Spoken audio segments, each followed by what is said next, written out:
Rachael? Good. Thank you for having me. Yeah, so I have two kids, ages 6 and 7, and their schoolwork is piling up, with the worst offenders being drawings and writing. And I Right. feel like I have to save everything.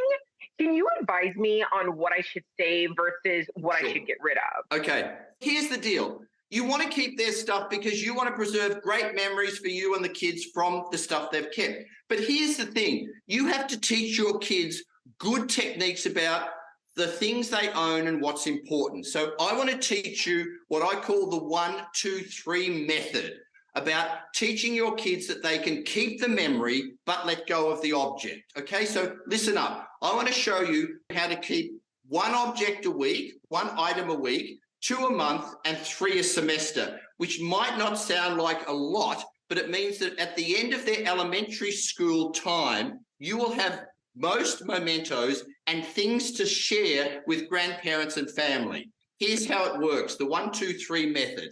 Get a bin or basket, I don't care what it is, and at the end of each school day, get the kids to throw their schoolwork into this. At the end of each week, get them to choose one item that they love, the best item, and get a frame and frame that.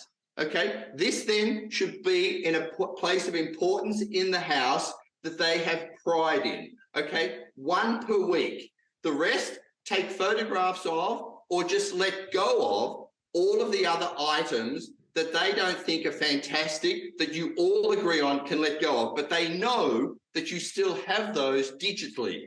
That means then at the end of the month, you get to choose, you'll have then 4 items at the end of the month. Of those, choose 2 of those items and put those into a special box.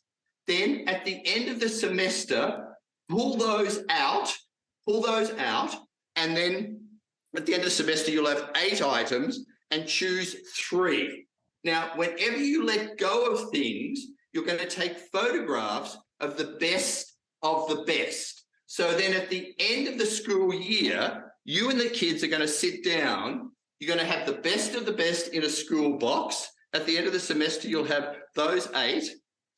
And of the ones that are photographs, put them into a photo book. This is what I do Oh, at I any of our love that. special trips.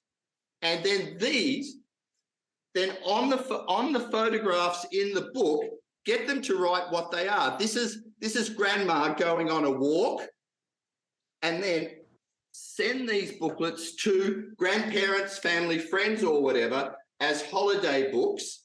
At the end of their elementary school, you'll have a box of their special items, which at that time will be about 30 items, and you'll have a library of their books of their most important items. And all of those holiday gifts that will be priceless. Wow. What do you think, Yumika? It's beautiful, isn't it? I love that idea. I mean, So It's yeah. mind-blowing, isn't it? Exactly. I would have never thought of the book. That's a very real way to keep these memories, and it'll make me feel better.